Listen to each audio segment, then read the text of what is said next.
Hi, I'm Dennis Phillips, and welcome to Everyday Reloading and Shooting.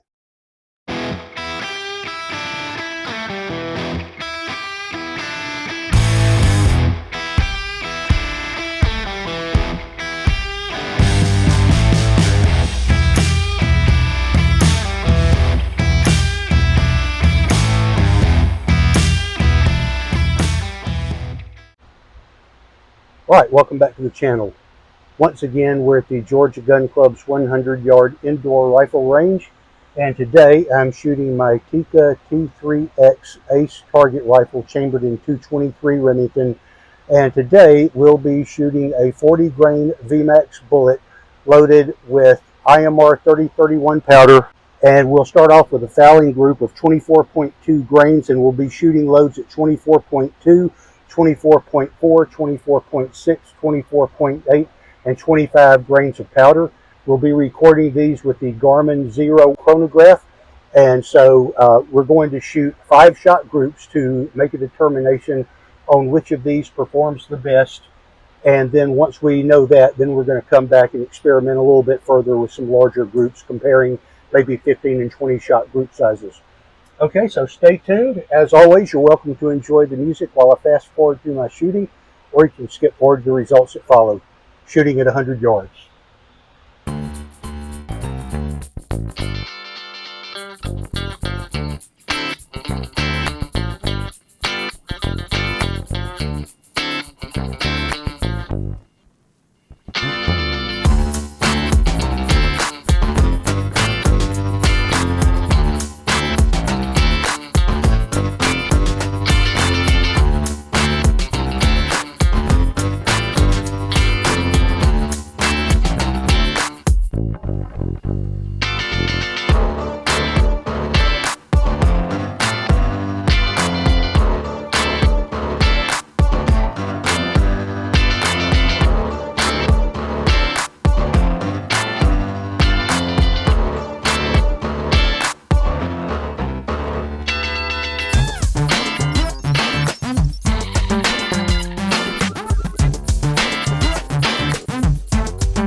All right, some of these look pretty good. Let's bring them in and take a look.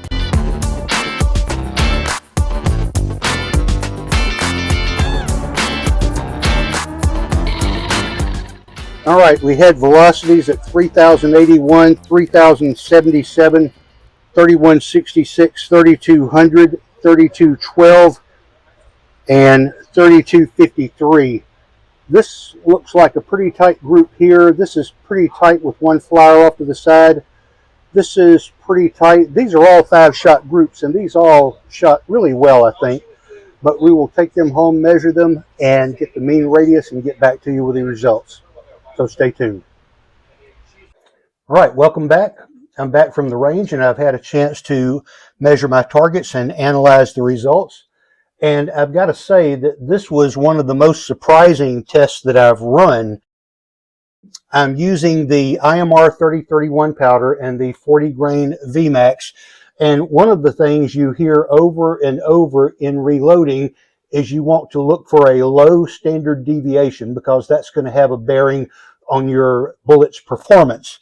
And this was one of the worst average standard deviations that I've ever seen on any target, but it was also one of the best performing rounds. If you look at this target as a whole, I have groups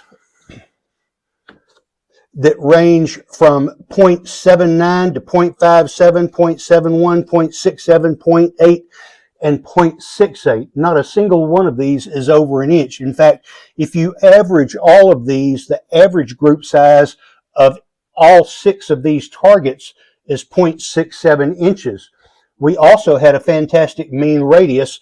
If you listen to the Hornady guys, they will tell you that a mean radius in the low 3s is really good shooting.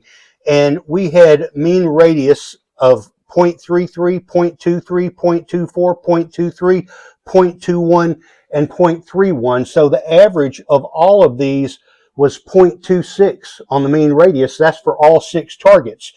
And then if you look at the standard deviations, we had standard deviations of 33.7, 37.6, 44.2, 29.2, 31.6, and 12.9. That last group, for whatever reason, had a really good standard deviation, and I'll show you that list of shots here in a minute.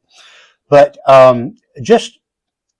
it's really interesting to me that you can have such a high standard deviation, but yet you can have such tight groups and really good performance on these rounds.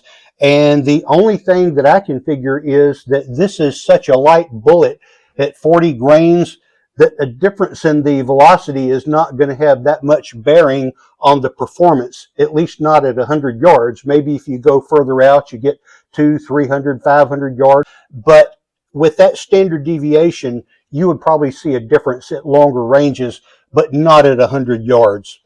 And we are using Nosler brass. We're shooting Federal 205 primers.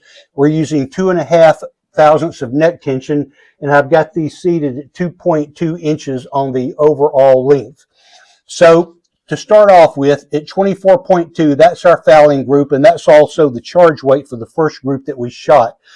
On the fouling group, at 24.2 grains of powder, we have a group size of 0.79 inches with a mean radius of 0.33 with an average velocity of 3,082 and a standard deviation of 33.7.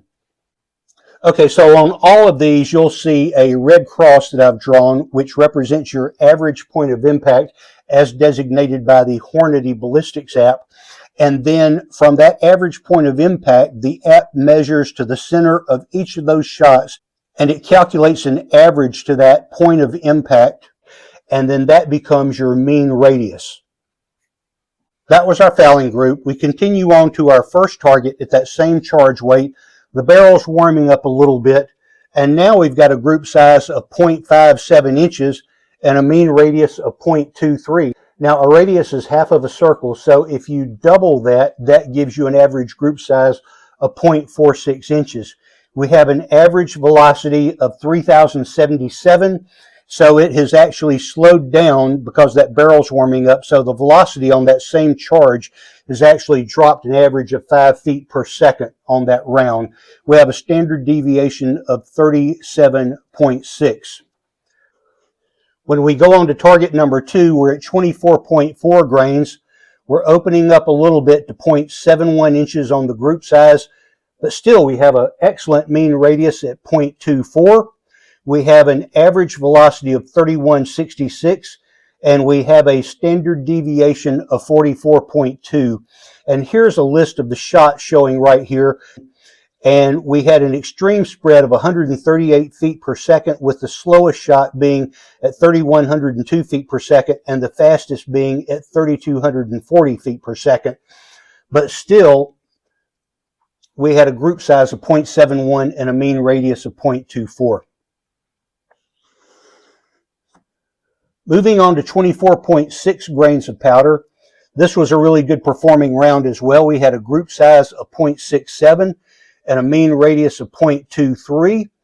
The average velocity is increasing 33 feet per second to 3,200 feet per second, and we've got a standard deviation of 29.2, but an excellent group there at 0.67 inches and a mean radius of 0.23. Our fourth target was at 24.8 grains, and this was our best performer of the day. We had an average group size of 0.58 inches and a mean radius of 0.21, which at 100 yards, if you double that, that's going to give you an average group size of 0.42 inches. We're increasing in velocity by 25 feet per second to 3,225, and we had a standard deviation of 31.6. At 25 grains of powder, we also had a decent group at 0.68 inches, a mean radius of 0.31. We've increased in velocity 28 feet per second to 3,253, but this group had a standard deviation of 12.9, and you would think this would be one of the better performers, but it was pretty much on average with the rest. The group size was 0.68 inches with a mean radius of 0.31. And here's a list of shots here showing that the slowest was 32.38 feet per second and the fastest was 32.75. So we only had an extreme spread here of 37 feet per second. So that gave us a standard deviation of 12.9. And you would expect that that might have been the best performing group, but the best performer was actually group 4, where we had a standard deviation of 31.6.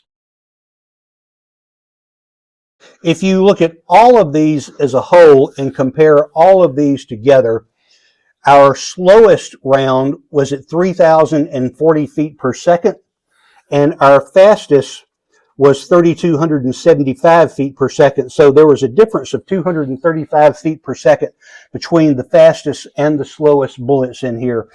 And I think what we may want to do here to zero in on a load is come back to this group 4 at 24.8 and maybe load just below and just above that.